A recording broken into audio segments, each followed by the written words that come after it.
नमस्कार, मैं हूं आपके साथ राधा अग्रवाल और आप देख रहे हैं विस्तार न्यूज। सीधे लखनऊ चलेंगे क्योंकि राजनाथ सिंह के नामांकन में शामिल होंगे डॉक्टर मोहन यादव। और सीधे तस्वीरें आप देख लीजिए, ये तस्वीरें आपकी टीवी स्क्रीन पर आपको दिखाई दे रही हैं। लखनऊ की तस्वीरें हैं जहां पर आज डॉक्टर मोहन यादव राजनाथ सिंह के नामांकन में पहुंचे हैं। ये तस्वीरें देख लीजिए, हर जगह भगवा में तस्वीर आपको आपकी टीवी स्क्रीन पर दिखाई दे रही है।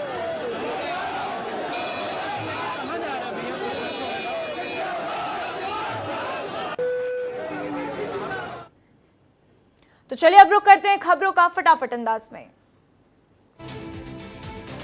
लोकसभा चुनाव के मद्देनजर देश भर में प्रचार कर रहे हैं पीएम मोदी। 6 मई को एमपी आएंगे पीएम मोदी, तो खरगोन में चुनावी सभा को करेंगे संबोधित। आज छत्तीसगढ़ आएंगे राहुल गांधी। बिलासपुर लोकसभा से कांग्रेस प्रत्याशी देवेंद्र यादव के समर्थन में करेंगे प्रचार। बीजेपी के राष्ट्रीय अध्यक्ष जेपी नड्डा के ताबड़तोड़ दौरे, हैदराबाद में करेंगे बैठक। तीसरे चरण के चुनाव प्रचार ने जोर पकड़ लिया है। 1 मई को छत्तीसगढ़ आएंगे अमित शाह, तो कटघोरा कोरबा में करेंगे जनसभा। बीजेपी प्रत्याशी के समर्थन में मांगेंगे वोट। कांग्रेस प्रदेश प्रभारी सचिन पायलट के दौरे का तीसरा दिन। बिलासपुर एयरपोर्ट में राहुल गांधी का करेंगे स्वागत। सकरी में चुनावी सभा को करेंगे संबोधित। रायपुर में भी प्रत्याशी विकास उपाध्याय के पक्ष में करेंगे प्रचार। आज यूपी के अमेठी दौरे पर सीएम डॉक्टर मोहन यादव रहे। बीजेपी प्रत्याशी स्मृति ईरानी के नामांकन में हुए शामिल। झारखंड में भी करेंगे प्रचार।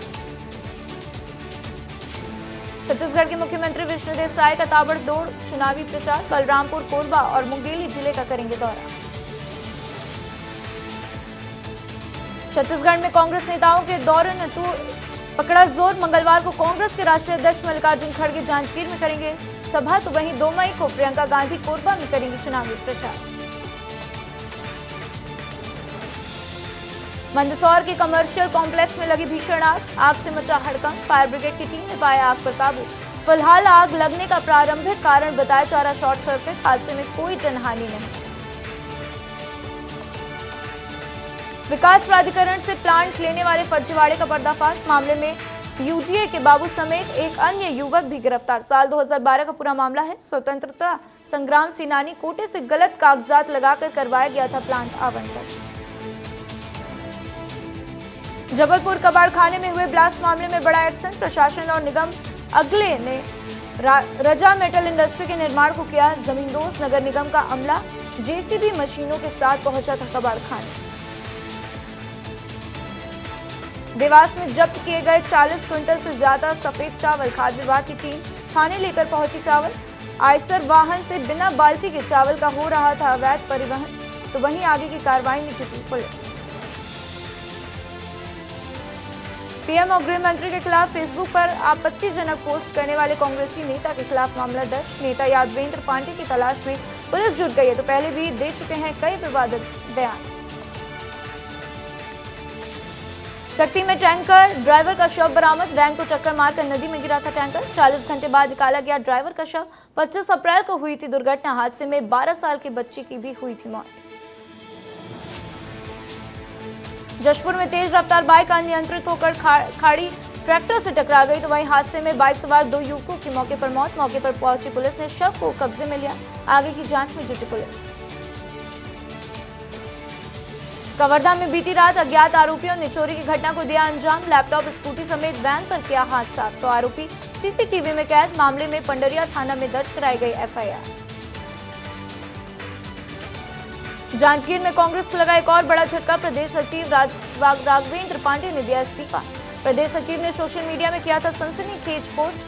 कांग्रेस के नेता पर गोली मारकर हत्या करने की धमकी मिलने की बात कही। चुनाव आयोग की तरफ से नोटिस मिलने पर सरोज पांडे का बड़ा बयान। कहा, हम नोटिस का जवाब देंगे। कांग्रेस वोट के तुष्टीकरण की राजनीति करती है, तो वहीं एक वर्ग विशेष के वोट के लिए वो हमेशा वर्ग का तुष्टीकरण करती है। बेमेतरा के कटिया गांव में बड़ा सड़क हादसा हुआ। माजदा को पिकअप ने मारी टक्कर। हादसे में 9 लोगों की मौत, 31 लोग घायल, 4 की हालत गंभीर। सुकमा जिले के किस्टाराम थाना इलाके में जवानों और नक्सलियों के बीच मुठभेड़ में एक नक्सली ढेर, नक्सली के शव सहित हथियार और नक्सली सामग्री भी बरामद।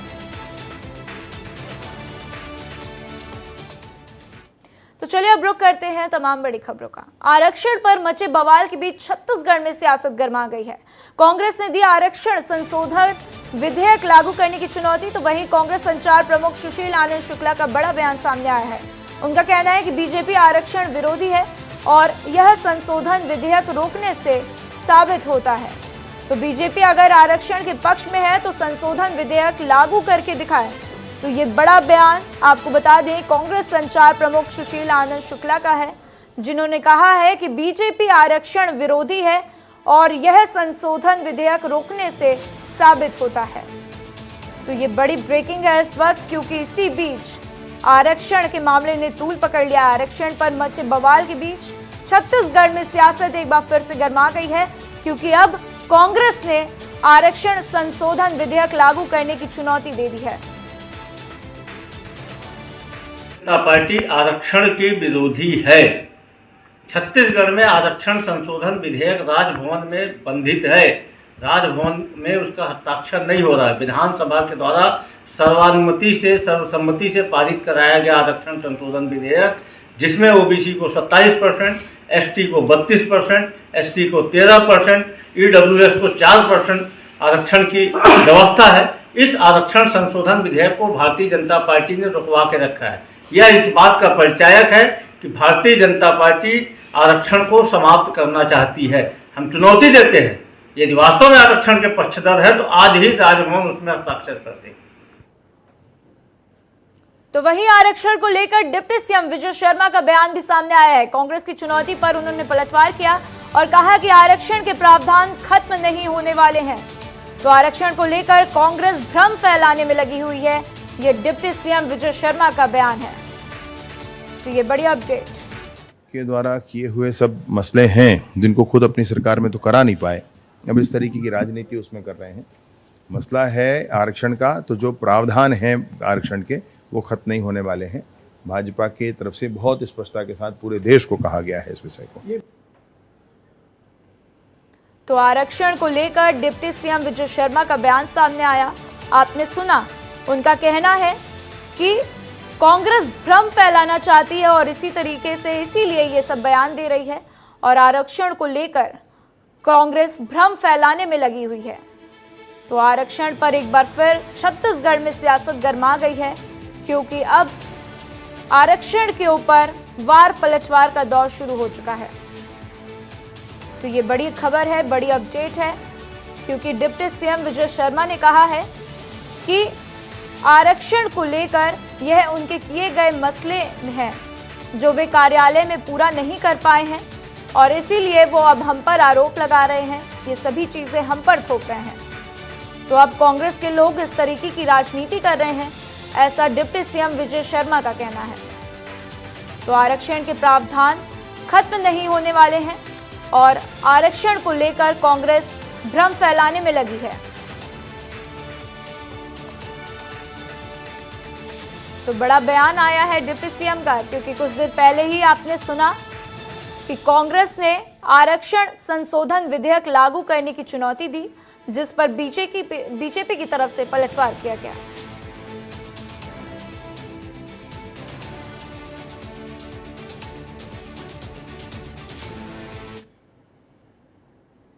तो मध्य प्रदेश में तीसरे चरण के चुनाव से पहले दल बदल का दौर जारी है।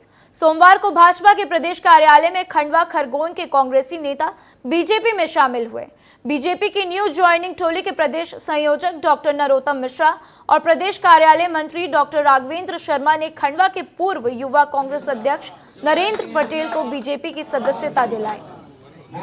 और आप ये तस्वीरें देख सकते हैं कि नरोत्तम मिश्रा खुद मौजूद हैं और साथ ही डॉक्टर राघवेंद्र शर्मा भी वहां पर मौजूद हैं और उन्होंने मिलकर पूर्व कांग्रेस अध्यक्ष नरेंद्र पटेल को बीजेपी की सदस्यता दिलाई है।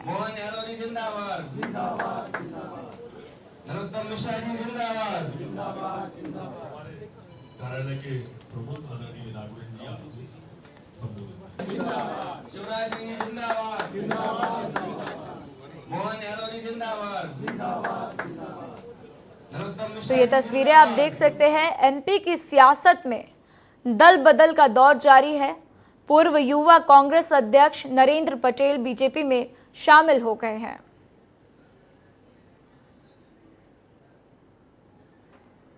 तो ये तस्वीरें भोपाल की हैं जो आप देख रहे हैं आपकी टीवी स्क्रीन पर। नरोत्तम मिश्रा और राघवेंद्र जी ने खुद उनको सदस्यता दिलाई।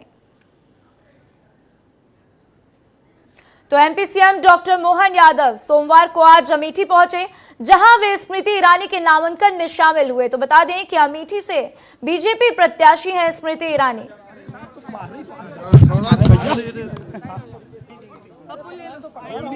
मुझे प्रसन्नता इस बात की आज अमेठी में एक नया इतिहास बना।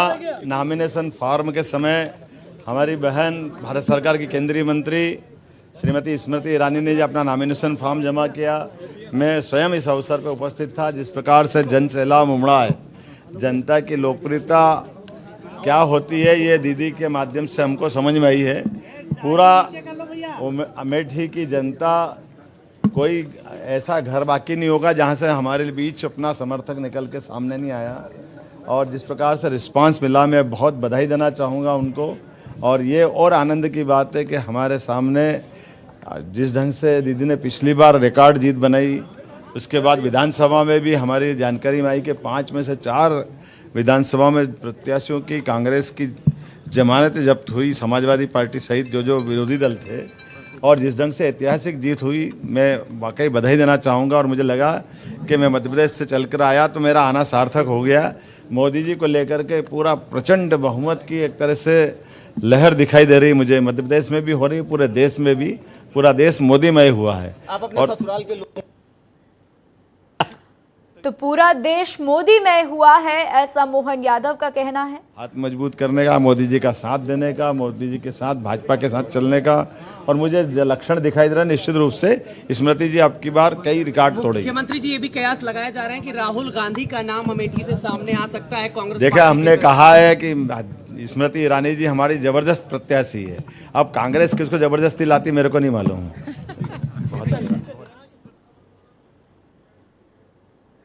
आपकी जानकारी के लिए, पहले समाजवादी पार्टी ने खजुराहो में अपना प्रत्याशी वापस लिया, अब कांग्रेस का प्रत्याशी वापस हो रहा है। इसका मतलब आप समझ सकते हैं कि पूरा प्रदेश मोदीमय हुआ है। और कांग्रेस को और समाजवादी पार्टी दोनों को मध्य प्रदेश में इस बात के लिए पुनर्विचार करना चाहिए कि वो अपने दल को आगे किस रूप में बढ़ाए। जनता तो उनके साथ नहीं, अब कार्यकर्ता भी उनके साथ नहीं। ये तो समय बताएगा। दूसरे परिवार का बच्चा मुख्यमंत्री के नाते क्यों पसंद नहीं किसी को। भैया कई फोन आए हैं आपके।